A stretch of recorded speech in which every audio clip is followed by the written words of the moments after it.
Okay, good afternoon, everybody. Thank you for being here today. I'm Nancy Lomibau. I'm the program director and clinical officer here at Cancer Support South Bay. We have a really great speaker today, Dr. Sarah. She's the co-owner of a private physical therapy clinic. But before we start, I just want to tell you a little bit about Cancer Support Community. We're a premier nonprofit organization providing emotional support, education, and hope for people affected by cancer and their loved ones. We serve all of the South Bay, Long Beach, and Orange County, all at no cost. And our programs include support groups, networking groups, healthy lifestyle classes, social activities, and educational programs like this one. So if you want to hear more, we'd invite you to go visit our website, www.cscsouthbay.org. So we're going to go ahead and get started. And Dr. Sarah, she is also a board certified clinical specialist in women's health, physical therapy, and is certified in pelvic rehabilitation. And you can see more information on her website, which is akashapt.com. So welcome, Sarah, and thank you for joining us today. At the end, we'll tell you a little bit more about a couple of programs that are coming up in March. Do you want to got it on that thing so they can see the slides? Hello, everyone that's here and everybody online. Thank you for joining us today. Let's see if my slides will advance here. Uh-oh. Technical difficulties already. It's not good. Oh, there it goes.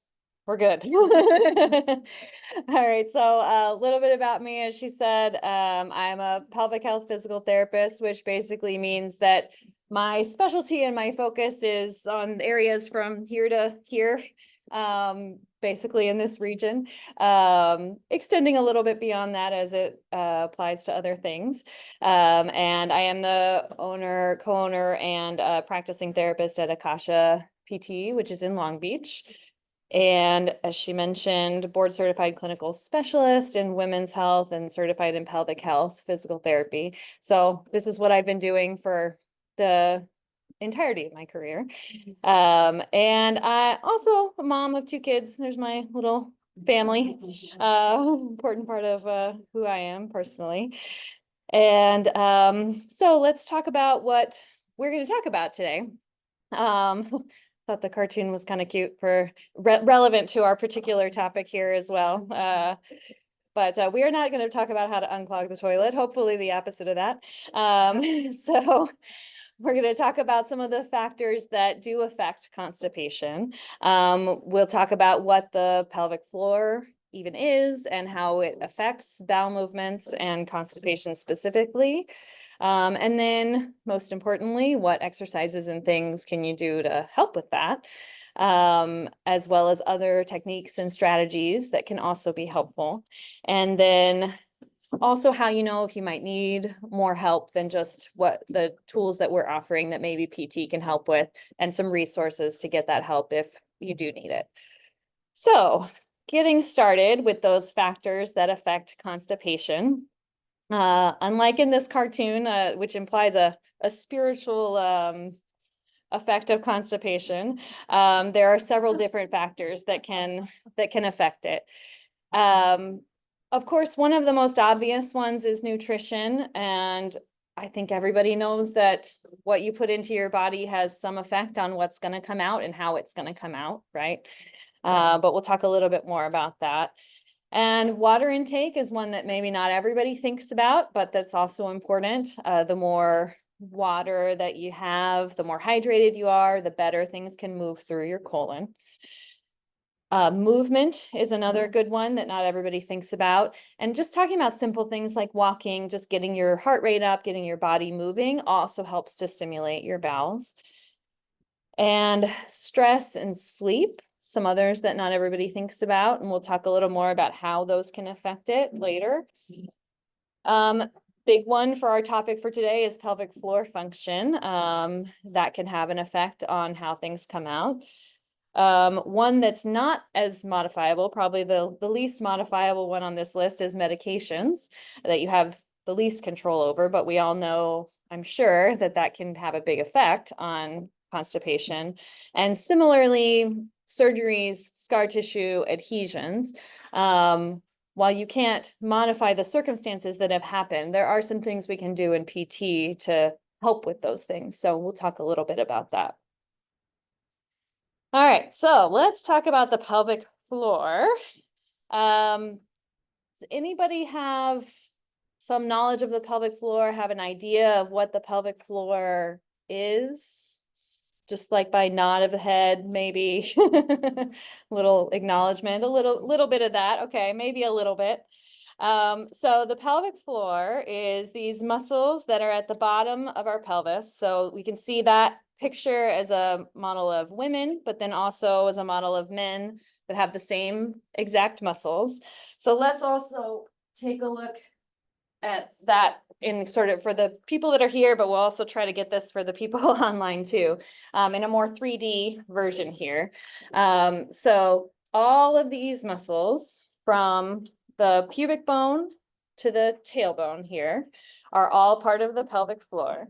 There's muscles that are more in the front that are for controlling urination, controlling bowel movements, obviously with that anal sphincter, also involved in sexual function. And those same muscles we can see on our male pelvis here, right? And it's pretty much the same. It's a little narrower space that they're in, but the muscles are the same muscles that are in both males and females in that pelvic floor, okay? And in addition to these ones that we can kind of see from the outside, there's also muscles on the inside of the pelvis that's still part of the pelvic floor, forming kind of a bowl in the base of your pelvis. And those muscles have a function of support, working together with abs, back muscles, hip muscles, as well. But there are also some muscles in there that are important in bowel movements too. So we're going to talk about one of those in a minute. But all of that together is your pelvic floor. So if you've ever heard of a Kegel, for example, that's what this is supposed to be. That's what a Kegel should be, contraction of your pelvic floor. As we're talking about constipation though, as we'll learn, Kegels are not necessarily one of the most helpful things for that purpose, but just to be able to identify what muscles we're talking about. So, I mean, these muscles do sort of form, they're our gatekeeper, right? So we can see how if they're not functioning correctly, that we're going to have problems releasing bowel movements, right? So if these muscles are tight, if we don't know how to relax them, if there's been trauma, surgeries, radiation, anything in this general region, and those muscles might have a tendency to tense up, that's going to cause a problem with releasing things. That's not supposed to happen. Just lost some organs there. But cause a problem with releasing things that should come out, right? With bowel movements. So that's where the pelvic floor comes into this and is very important, and where we can maybe learn some different strategies to relax those muscles to help with bowel movements. So one of those muscles that's important, that's besides the anal sphincter that we sort of are at least kind of familiar with the idea of that, right, is called puborectalis. And it's going to be really hard to see in these pictures, unfortunately. But we'll try to show you on the model here a little bit. So this is my cut in half pelvis on the inside, right? And there's a muscle that goes around from the inside around the rectum. Okay. So you may or may not be able to see in this middle picture here, but you know, think of kind of a sling that sort of goes around it. And if that's tight, it forms a kink in what should be a relatively straight shot out, right? And also different positions that we may be in might cause it to be kinked or might cause it to be relaxed. So that one becomes important as well, besides just the anal sphincter, because then we're not just talking about being able to release, we're talking about things being able to get through you know, through the rectum, from the rest of the colon out, right? So that's another one that's important. So what do we do? How do we even think about relaxing these muscles, right? So now that we know that they exist, we know where they are. I keep losing pieces of my pelvis. What do we do? You know, so these snakes thought maybe yoga would help. And I mean, you know, maybe a little bit. But we have some more specific strategies that we can use. My husband picked out this particular cartoon. So one of them is called diaphragmatic breathing. And this is kind of a general thing, but can be fairly helpful. It's something that sounds fairly simple, but when we're talking about relaxing the pelvic floor is actually a little bit more complicated than you think, and just a little bit harder than you might think. I know that links don't help you a whole lot here, but I did go ahead and put the link in case we can share the slides or something later with you to a video that talks about it, but we're also going to talk about it now, but then that video can help remind you later if you're trying to do it on your own. I'll also on the resources page, just tell you kind of how to get to my YouTube page where you could access this as well. But I want everybody to try this right now. So let me tell you what we're going to do, and then we're going to try it. You at home and everybody here as well. So the idea of it is that we want to breathe in through our diaphragm in such a way that our belly expands. As our diaphragm moves down and our belly expands, we also want to imagine our pelvic floor like a kind of a hammock between our legs, also expanding downwards. And there's a literal change in pressure that's happening there. As you breathe in, your diaphragm's moving down, and then that pressure goes out and it goes down, right?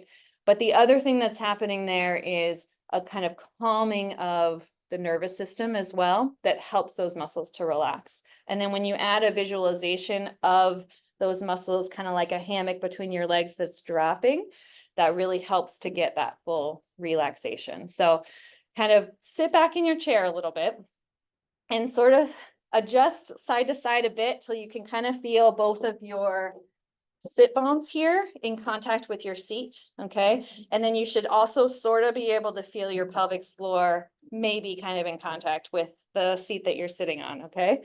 And then you're gonna try to take a breath in, expanding your belly, and imagine that pelvic floor dropping towards your feet, and then relax and exhale, okay? Did anyone feel anything happen there? Maybe a little, yeah? Oh, we got some nods, yeah, good. Let's try that again, because first time's kind of hard. So we're gonna give it a second shot. So leaning back in your chair, pelvic floor sort of in contact with your seat. Take your breath in, belly expands, feel that expansion of your pelvic floor, and then relax. Yeah, a little bit. Okay.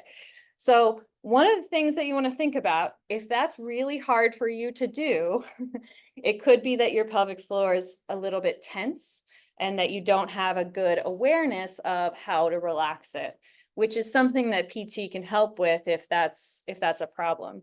But otherwise, whether you can feel it or not, it's still a good exercise for relaxing your pelvic floor and can start to have some effects over time.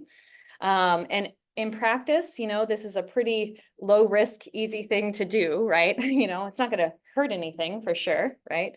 And it can help quite a bit more than you would think it would for something so simple, to just be able to get a little bit more release and relaxation of those muscles.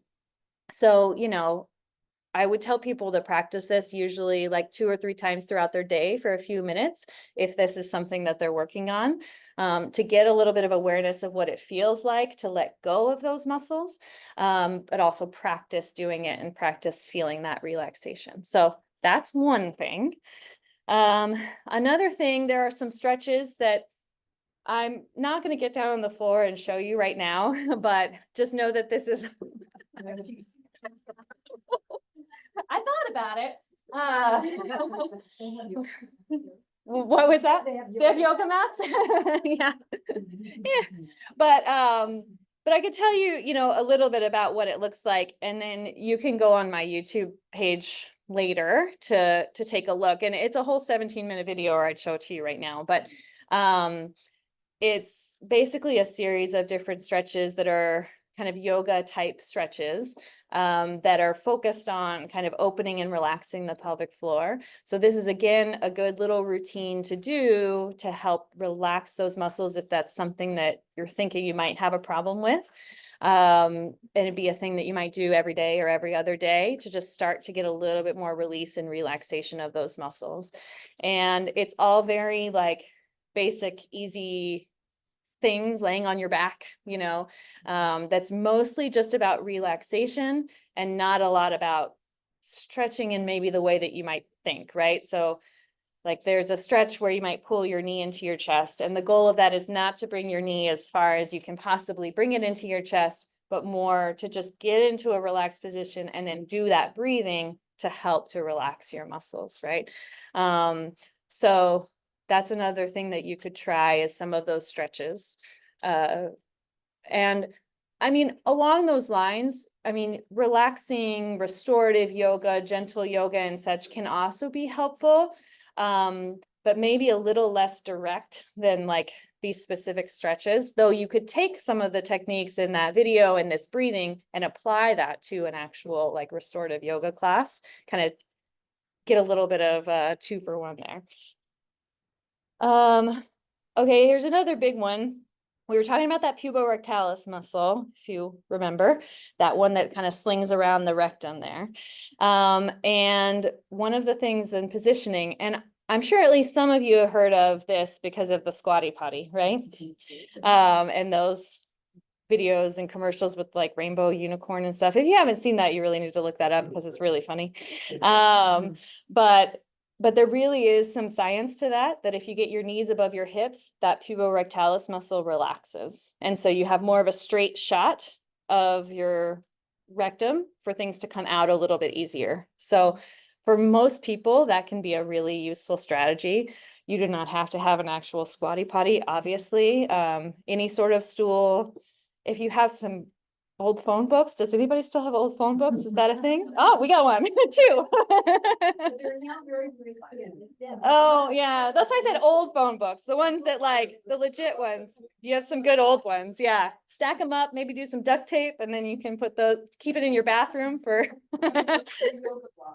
yoga blocks would be much more practical. Where do you put the phone books? Under your feet? Under your feet, right? So seeing the picture there, right, where her feet are on the stool, just because you want to get your knees above your hips, right? So glad I didn't throw those out. I mean, I know they used to sell the squatty potty at Costco too, like 2 for some, I don't know, reasonable price. I don't know if they still have it. But I mean, but anything, get some books, get, an upside down trash can, like the little ones that are in the bathroom, just something under your feet. It does not work if you just hover your feet up there, right? Because now your muscles are all tensed. And that's kind of the opposite of what we're going for. So you do need something that's actually supporting your feet and getting your knees a little bit above your hips. And that can be a really good strategy. And then once you're there, you want to now use these breathing strategies that you've been practicing to actually get things out. So straining, traditional sort of like pushing, like, kind of feeling, not really good for you in the long run. It might get things out sometimes, right? But you're more likely to have hemorrhoids happen, and to have longer term issues with your pelvic floor, because if you're pushing against something repeatedly, those muscles are going to have a tendency to tense up in response to that, right? And in general, that strain sort of feeling actually causes some tensing of muscles, which again is the opposite of what we're trying to achieve. So you want to instead try to do that deep breath in, that diaphragmatic breath. But then when you get to full expansion, right? Like if you're expanding your belly like it's a balloon. So picturing that balloon there and then kind of imagining pushing that balloon down, right? but it's more gentle than a strain, you know, and you're breathing with it. So I know that's a little hard to conceptualize, and that's not exactly something we can all practice sitting here without potential consequences. But but try to imagine that and try to think about that the next time that you're going to the bathroom. Get those knees above the hips, do that breath, and then try to gently push that balloon down as you're holding the breath just a little bit, right? But it's a gentler thing than a strain. Now, that said too, you don't want to sit on the toilet for more than 10 minutes. I'm sure a lot of you have heard that, right? It's going to increase your risk of hemorrhoids. So if things don't happen after 10 minutes, you got to get off, right? And try again later, you know, because that's not going to be good for your body in the long run, and it's going to make everything worse. So, you know, those are your relaxing strategies for your pelvic floor. Okay. And again, if any of these, if you're not sure what to do, or you're not sure quite what it means to relax your pelvic floor, if the breathing thing doesn't make any sense at all to you, that's when it would be nice to consult somebody who could sort of help you through that, right? And teach you how to do it in a PT kind of setting. All right, so next, we're going to talk about some other, oh, I forgot about this slide. So this shows how that breathing sort of works. So and hopefully you can all sort of see this one because it's nice to see. So that during inhalation, if you can see there, the first picture shows inhalation, the second one is exhalation, right? And we can see exhalation there, the diaphragm is more of a dome. And then it's flattening for inhalation to let more air into your lungs, right? And as that diaphragm flattens, you can see the abdominal wall expanding out and then the pelvic floor expanding down. So just sort of seeing on that diagram, I think is really sort of helpful. And then exhalation sort of goes the opposite way, obviously. Although if you're actually trying to have a bowel movement, you don't want to physically contract your pelvic floor. You just want to keep it relaxed. Yeah. No Kegels for this. All right, on to other tips. So nutrition, as this cartoon illustrates, I mean, it's such a tough topic because it feels like it goes back and forth all the time, right? The advice, like this is okay now, then it's not okay. This is good, then it's not good, right? And I know that gets kind of frustrating, but if we're talking about bowel movements and constipation, I mean, there are some simple things that can be helpful. And if you have a lot of other things that have happened, if you have a lot of blockages or adhesions, these may only get you so far. But again, it's not going to hurt. It might help. Sometimes you just need enough things to add up that it's going to work, right? Like one thing alone might not work. You know, just doing the breathing might not be enough. Just changing your nutrition might not be enough. You know, one thing isn't enough, but if you start to add up enough things and figure out what works for your body, it can be good. So, so here's sort of just a few basic things, right? So, I mean, the biggest one I have there at the bottom, and it's really, I mean, whole foods, we know no matter what nutritional guidance or advice and the back and forth that you get, I mean, if you stick to things that are pretty much the same as they came out of the ground or from what they came from, that's a good general rule of thumb, right? We know processed foods aren't great, fast food's not great, and added sugars aren't great. And those things definitely are not good for if you have constipation, for sure. Those are going to be much more likely to block you up, right? Fiber is a really loaded topic when it comes to constipation. And I feel like it's one that you get a lot of different advice from different people on. So I think the first important thing to understand in regards to fiber is that there's two different types of fiber, soluble and insoluble fiber. And we really need a balance of both of those. So soluble fiber helps to kind of bind to the food and move it through, and it actually bulks up the stool a little bit, which might sound like it's not a good thing if you're constipated, but that actually helps to have a solid mass that moves through, and it moves it through more smoothly. Insoluble fiber is like the like think of your like leafy greens or raw vegetables or things like that that have little pieces that get left over that helps to kind of clean out your bowels, right? And we really want, again, both of those things. Though it's really important if you're trying to add fiber to your diet to also add water, because soluble fiber does you no good if you don't add a lot of water with it and can make you more constipated, right? So you can take all of the Metamucil you want, but if you're not also drinking a lot of water, I mean, you might be making it worse, right? You know, so psyllium husk is an example of soluble fiber, and that's pure soluble fiber that doesn't really have any insoluble in it at all. So if that's something that you want to try to add more soluble fiber, that's a way to do that. That is what's in things like the Metamucil and stuff like that. I mean, that's psyllium husk plus whatever other ingredients they put in there to try to make it taste not totally disgusting. So, you know, that's that type of thing. But again, water, water, water. Oats have a little bit of both of those things, soluble and insoluble. Steel cut oats particularly are going to have a little bit of both. The more processed the oat, the more it's soluble versus insoluble. So that's something that works for some people, is to have, you know, cooked oats every day.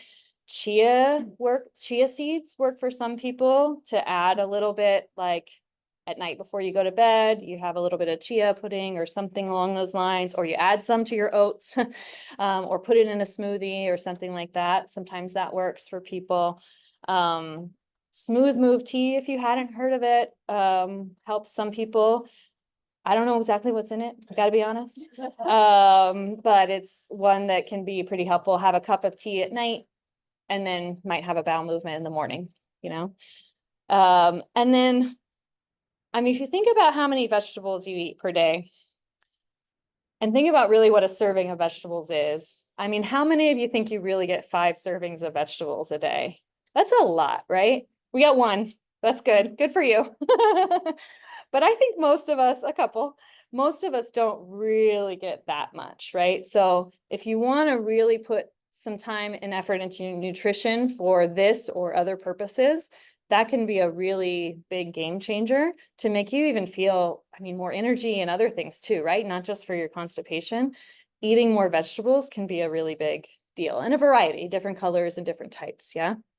So, I mean, that's, if you want to get into more detail about nutrition or really analyze what you've got, you know, what you're eating and how you could be better, I mean, I'd say talk to a dietitian or a nutritionist for sure. But this is just some basic, you know, maybe things that you've tried, maybe things you haven't tried, but some basic advice that I think, you know, works for a lot of people.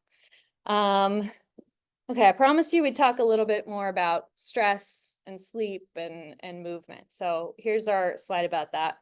You know, obviously when we're going through any kind of extra things in our life, you know, whether it's cancer treatments or just things that happen at home or work or whatever, I mean, our sleep can get disrupted and we can have other complications of that.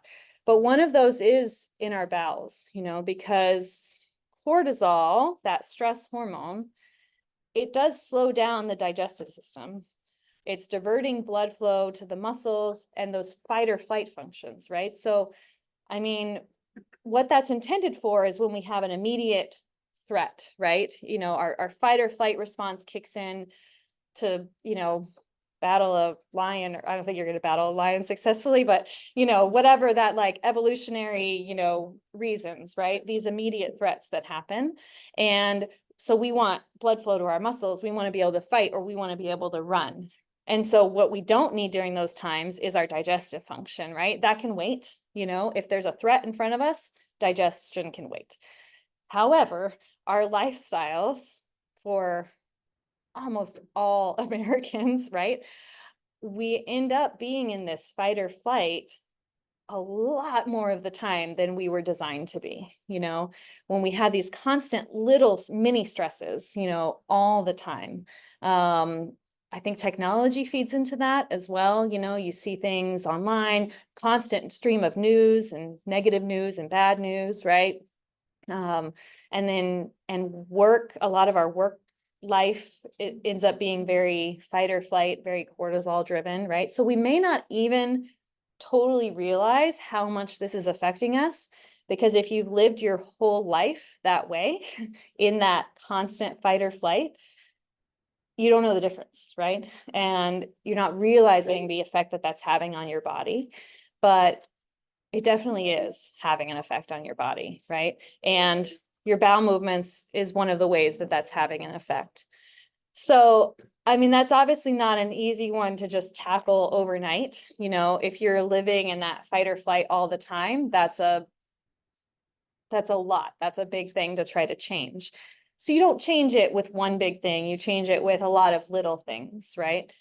Yes, yoga is helpful. Yes, Tai Chi is helpful. Yes, meditation is helpful, you know, all of those obvious things.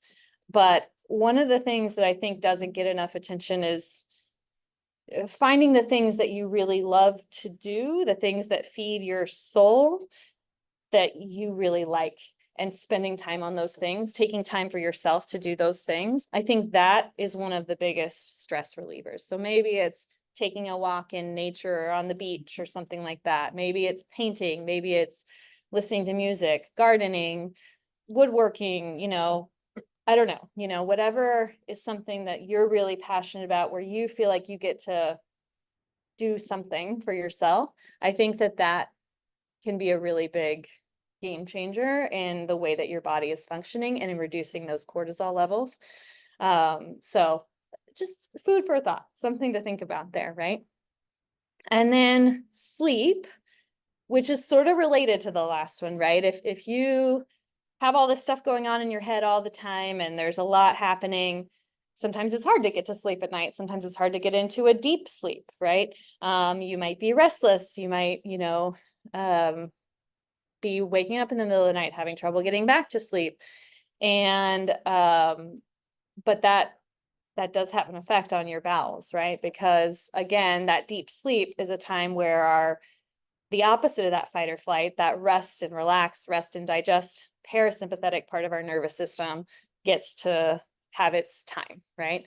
And in that deep sleep, we should be processing things through our bowels. And so if we're not getting enough of that, or we're not getting into that, then that can be a problem. So, I mean, that's another really complicated topic, you know, as far as how to get better sleep. But, and the answer is not the same for everybody. Yes, doing a meditation before bed can be helpful. Yes, staying off screens before bed is definitely helpful. You know, doing physical activity throughout sometime during the day helps you to be more tired at night, might help you to sleep more. You know, good nutrition where your body feels full and can make you feel more rested at the end of the day.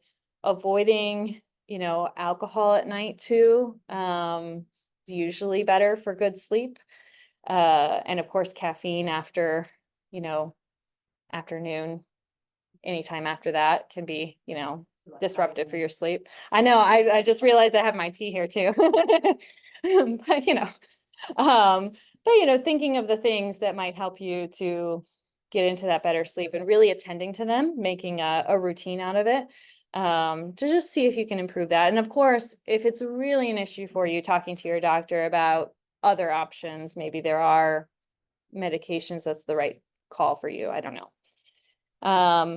And then our last thing on this slide is just movement. So as I mentioned earlier, walking, intentional walking, or other similar types of cardio or aerobic exercise can be really helpful for stimulating your bowels.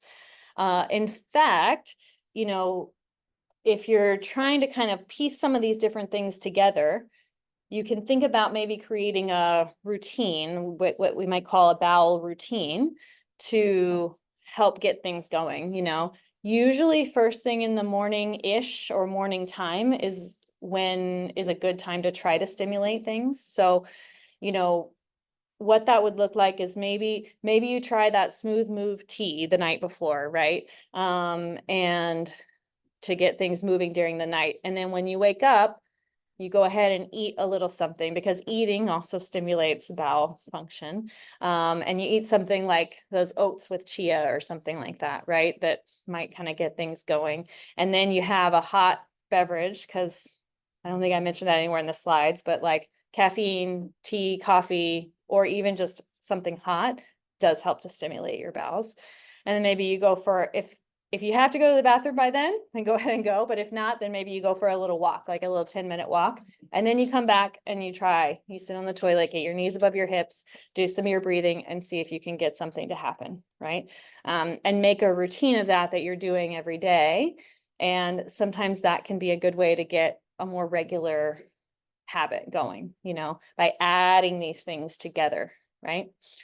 But in general, and when we're talking about movement, I do mean something more consistent, right? So like, is it good that you're getting out and you're going to Costco and you're walking around Costco? Sure, that's great. But you're not getting into a routine with your walking there. Like you're not getting into a regular pace. You're stopping and you're starting. I mean, especially Costco, you're like running into people with your cart, right? That's not the same as going for a walk. Is it better than just staying at home? Yes, of course. But it's not quite the same. I really mean getting out and like getting into a regular rhythm and a pace for at least 10 minutes, and getting your heart rate up a little bit, right? That's different than just your regular movement around the house. Even if you're not sitting down all day and you think, oh, well, I'm pretty active because I'm not sitting on the couch, watching TV or, on my computer or whatever, it's still beneficial to get out and go for a walk, because it's a different kind of movement. It's a different kind of thing than your regular activity. So, and it doesn't just have to be walking. I mean, if you have a pool available and you really like swimming, that's good too, right? But something that's repetitive and consistent over at least a 10-minute time frame. I mean, more is great. You can do more, but that's what's really helpful. Okay, here's another one that you can do. Colon massage. This is, it's in your belly. We're talking about your belly. Nothing too crazy here. And this is something you can do yourself. You can have a partner or a loved one do it for you, or PT can do it as well. And it's going to be different a little bit depending on who's doing it, right? A PT is working on a lot of things at the same time, helping to stimulate, but also actually trying to gain some mobility. When you're doing it on yourself, it's just about kind of stimulating the bowels and getting things to move a little bit better. And so this diagram here is how it would look if you're doing it on yourself. So if we think about, have my stuffed colon here. Okay. So he's happy. So if we have think about our colon and kind of how that is oriented. Let's see if I can make sure that the people online can see. There we go. So if we look at our colon, it, starts on the lower right side, goes up, over, and then down, and comes out through the left side. So if we're trying to do some massage to stimulate our colon, we want to sort of go in the direction that things move, right? Which is, yeah, I mean, it kind of depends on, well, I guess it's clockwise no matter what, right? Definitely if I'm looking at it myself, it's clockwise this way, right? So, and there's a couple different ways to do it. The way shown in this picture on this slide is like doing little circles just on the skin. And we're not talking about I mean, you're not digging in. So not with like the pointer end of your finger, the flat part of your fingers, right? The pads of your fingers. And it's a fairly gentle, moderate pressure. This, especially when you're doing it on yourself, is not about trying to like push things through or push things around. It just helps to stimulate blood flow and stimulate lymph flow, which helps to get things moving. So doing circles, starting at the base, going up, and, spend some time with it, spend at least a few minutes, if not 5 to 10 minutes, going through, and you can make several passes, right? Of going up, over, and down. And So the circles is one way. You can also try just straight like sweeping up and over and down and just repeating that, you know, where you can do a little bit of both and see which one you like better and see which one your body likes better, right? And those would be the two main ways that I would recommend trying just on yourself, you know. So on your own belly, you know, just starting there, going up. So maybe try, see what that feels like right now. Lean back in your chair. Start on the lower right side. Do a little circle there. Then move up just a little bit. Remember the flat part of your fingers, not this, right? Yeah. The flat parts, you can use both your hands, you can use one, whatever feels better. Slow though, too, right? Slow. Yeah. Well, you're right in front. You opened yourself up to it. So slow circles, flat part of your finger. It's gentle. It's relaxing. It should feel good. It shouldn't hurt. If you're feeling pain, back off. Don't do that spot, you know. You know, and if you have any tubes or anything, just go around those areas, you know. It's actually good to get that flow around those areas, but you obviously don't want to be putting pressure directly on anything that's coming out of your body, right? And just continuing on until you get all the way down, right? Vertically, always vertically, standing vertically. No, I would not do it vertically. Oh, I would lay in bed and do it. oh. Yeah, that's a good question. Thank you. Yeah, so laying in bed, or leaning back in a recliner, something where your body is relaxed, right? You can do while you're in the toilet. You could, That's better way, so it's. yeah, you could try it in your 10 minutes of sitting there, you know? It's not gonna hurt. And could help stimulate. Again, figuring out that different routine of, as we were talking about, putting those things together, right? Maybe that's something that fits in well into your routine and helps to get things moving, you know, but you may have to do some trial and error of like, okay, which things work together the best way, right? Because everybody's a little bit different and the answer is not going to be the same for everyone, you know? What about using like your butter or olive oil or sesame seed in your belly button, surrounding that belly button? Yeah, That stimulates faster than the regular free hand. yeah, I mean, you can use some sort of oil. I mean, castor oil is what I hear most often people doing. I don't know that there's a lot of actual evidence that helps much, but some people like it. It's not going to hurt. I mean, at the least, you're still doing this massage, right, of some kind. And actually doing any kind of massage in your belly can be helpful, even if it's not specifically what's shown on this slide, right?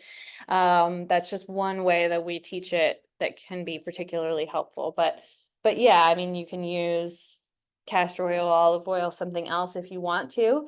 But I mean, this doesn't even have to be done on your bare skin. It can be done through your clothes, right? If you're just like in your living room or something and don't want to like pull your shirt up. If you're in bed, I assume it's probably fine, either way. But yeah, I mean, I think that's up to you if you wanted to add something in like that. Best way to do is just take a tablespoon of castor oil and hot water, a lemon. To put on your skin, you're saying? Oh, orally. Castor oil orally is like a whole other thing that I'd be a little bit wary of. That's pretty intense. That's really to like clean everything out. That wouldn't be a regular thing that you should be doing to relieve. I mean, any kind of oral laxative like that, I guess we could talk briefly about. I mean, different people have different opinions on these, obviously, and I mean, they get prescribed a lot. Certainly things like Miralax, of course, get prescribed all the time. I will say Miralax, according to its own instructions, is not intended for regular use more than a short period of time. And regularly using those kinds of laxatives can decrease your own body's ability to put things through, because now it's getting dependent on this other thing, right? If that's the only way that it's working to get things out, obviously consult with your GI doctor about that. And if it feels appropriate for you, of course, you know, you can decide to do that. But I wouldn't jump to those things first. I would try these other things first, you know, before putting something like that in, even castor oil, which I know it's natural, but that's a laxative. You cannot take it once you know. I mean, yeah, that's gonna clean you out, you know, that's internally its purpose. So I just be careful about that. What do you suggest? Sorry, we have 15 minutes left. Thank you. Yeah, we'll open up to some more questions at the end. We're getting close. So, okay, so we talked about that one.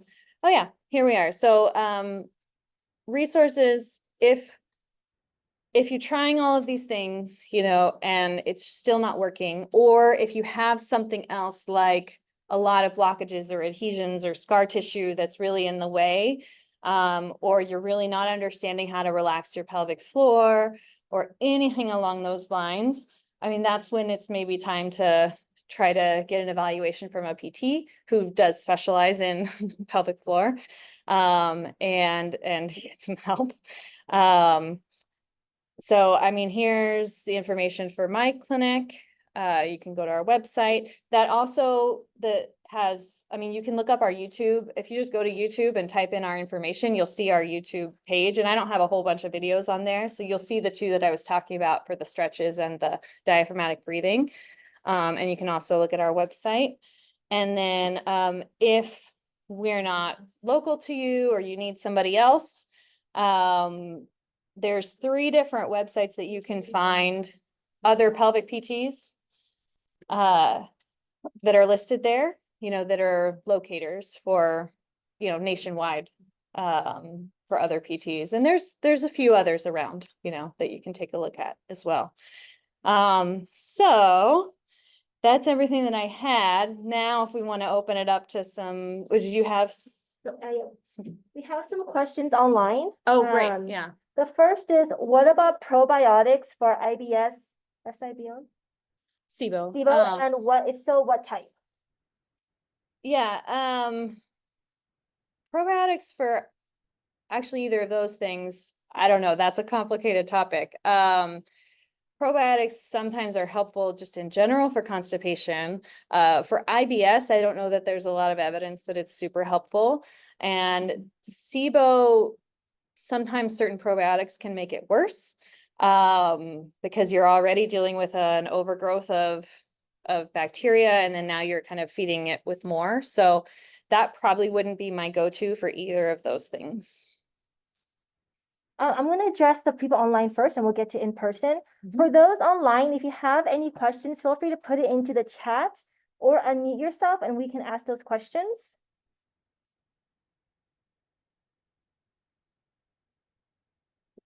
And while we wait, did you have a follow-up question?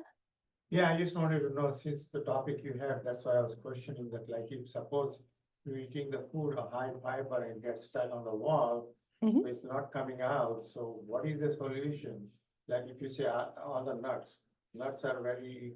No, yeah. Get stuck. Yeah, right. Some That's food where you have gets to be stuck. careful about the So insoluble, how yeah. do you handle that situation smoothly? If you can repeat the question for those online, please. Sure. So the question was about if you're having maybe too many of the insoluble fiber type of things that might get stuck, how you would handle getting things cleaned out. And I'm going to refer that particular question to your GI or primary care doctor, because I think that if it's truly stuck and there's an actual blockage there, that needs to be handled medically and not through the holistic techniques that we're talking about. So automatically, like, I have colorectal cancer, right? So it's propping up now. And it takes, I mean, everything gets cleaned up, but I might have to go sit for a couple of hours or go 5-6 times and then cleans up. Right. So he's asking if he's saying that after the colorectal cancer that sometimes you have to go several times or sit for a very long time to get things cleaned out, right? So that's when trying to shift some of your diet away from the more insoluble fiber types might be helpful. The things that are getting stuck, and sticking with more soluble fiber is good. And then drinking lots of water, and figuring out which things work better or worse. And then again, I mean, these are all techniques to help with at least getting better motility, right? So I think still all of the things that we talked about can apply to be helpful, it's not going to completely solve the problem if there's a physical thing that has changed through a surgery or a cancer treatment, right? But we want to get the best function we can out of whatever we have to work with, right? So still trying those same things and trying to get into more of a routine to get those things moving and working. Sarah, we have another question online. Smooth Move Senna. has senna leaf. Your thoughts on our prescription senna pills? pills, yeah. I mean, I think obviously a senna pill is going to be a lot stronger than what you're getting in tea, right? So I mean, I would try something like the tea first to make sure, you know, because sometimes that's enough. In fact, sometimes for some people that's a lot, right? And then you start to get certain, if you take a lot of certain things like that, that can go too far the other direction sometimes, right? So if you've tried the tea and it doesn't work, then you could move on to stronger iterations of that. What was the stronger? alternative? Senna, SENNA, Senna. I mean, that's available in pill form as well. Yeah. Is that a laxative? It's, I mean, it works in a little bit of a laxative way, you know, but it's just an herb. Yeah. So it's a nature herb or tea. Yeah. So it's in tea form with the Smooth Move tea, or other forms you can find it. I think you can even find it in non-prescription supplement form as well. Yeah. Would that be part of smooth? So the Smooth Move tea has senna in it. Yeah. Senna? We have another question online. What do you think about long-term use of Miralax? So we already talked about that a little bit. I'm not a big fan personally, unless it's just really the only way that things are going to happen. You know, I just don't think it's a good first step. I think you want to try all of the natural things first, because in the long run, that can reduce your body's ability to have bowel movements on its own. Yes. What do you mean by long term? How long? 2 weeks? Well, 2 weeks is really what it's intended for, is no longer than 2 weeks. Yeah. And there's certainly plenty of people that have been on it for years and years. Yeah. So, I mean, it is prescribed that way. I mean, so again, that's a little bit of a controversial topic that you're going to find different opinions on. Are there any questions online or in person at this time? Oh, please. Could give a quick sense of Yeah. if someone came in to see you in person and was Mhm. having maybe some adhesion or blockage Yeah. challenges, a quick idea Of what we would that do? might look like? Yeah. Can you repeat the question, sorry? So the question is, if someone were coming in person for having a lot of adhesions and blockages and such, what that would look like. And that looks like doing a lot more of the hands-on therapy, sort of similar to what we saw in that like colon massage thing, but a lot more specific and a lot more of actually starting to try to move things around a little bit to get rid of those adhesions and get things to move through better. Yeah. Does that answer that question? Yeah, okay. David? Can a hernia be a factor in constipation? Can a hernia be a factor in constipation is the question. It depends on where the hernia is. I'd say, well, no matter what, it probably is some sort of factor because it's affecting the way that the pressures are transmitted in your abdomen, right? Because now there's an opening where pressures can go out instead of down. So sometimes it could be helpful to put some pressure on that hernia spot, wherever it is, gentle, not painful pressure, to just provide some counter pressure to be able to still go at the time. Yeah. But that's small intestine that's herniating out typically. So, yeah. And one other question, how would you define chronic constipation? Or is there? Yeah. Because one thing I worry about is, oh, is it chronic? Then can that be reversed? You know what I mean? Sure. Chronic. So the question was how to define chronic constipation. And I mean, it's in general defined as having fewer than 3 bowel movements a week or straining for more times than that frequently, right? Or having frequently the type of small, like rabbit pellet type of stools, more often than not. And I think that's over the course of, I forget the official definition, a month to month and a half, something like that. If that's your normal over most of that time, then that would be considered chronic. But I mean, that doesn't mean that that's any less solvable than anything else. Yeah, that doesn't mean that you're doomed and can't ever get any better. Yeah. Just referring to a time. It's just referring to that you've had it for a while, which is really only, like a month or two. Yeah. Mm-hmm. We have another question in person. Yeah, what about the water or saline water, therapy, as a, what do you call that? Like colonics? Yeah. Instead of drinking water, you just put it something back. Sure. I mean, that's just a pure clean out procedure. The question, sorry, was about colonics. I mean, that's a way to clean things out. But that's not a long-term solution either, or something that you should be doing all the time. Just like cleaning the dish with the water. Yeah, I mean, and that's not in replacement of drinking water, because you don't absorb that water. It's just cleaning, or not much of it. That's just for the purpose of literally cleaning out your colon. Someone is drinking 10, 12 glasses of water, so it still doesn't happen, then it's like a backflow rather than Yeah, I mean, it's like if you had a clog in your toilet that has to be pulled out, I mean, one way or another, that's like getting a snake and cleaning it out, It's not comparable to drinking water. Those are two very different things. Yeah, okay. Yes, I think I saw earlier someone online asking what your opinion was of probiotics and. Of probiotics. Like taking a probiotic. yeah, so pills or whatever. so the question's about the opinion on probiotics in Yeah. general. Yeah, That's helpful. the question that we had online was specifically for IBS and SIBO, which are not things that I would particularly recommend it for. But in general, sometimes it can be helpful. Gut bacteria and managing the right gut bacteria flora is a really complex topic. That, is a little bit beyond the scope of this presentation. I think as long as you don't have something like SIBO or some other thing, it can be a really reasonable thing to try, to see if it's helpful. And of course, there's all different kinds out there, and I'm not gonna try to jump into which kinds, We Yeah. have one more question online and wrap things up. Does it make a difference massaging directly on the skin versus on top of clothing? Not really. I mean, probably if I were gonna choose, I'd say directly on the skin is a little bit better. Because you're just getting that direct contact and it's maybe more relaxing for your nervous system. But as far as stimulating your bowels, it's gonna be similar. Go ahead, Betty. Last question. Mhm. I'm thinking, what is a normal bowel movement? Once a day, twice a day, once every So, other day?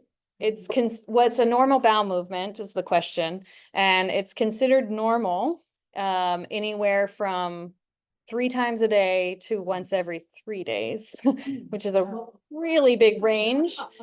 I would tend to say, I would narrow that a little for actual health to say maybe like anywhere from twice a day to every other day would be more within a true range of normal, but the technical definition is a little broader.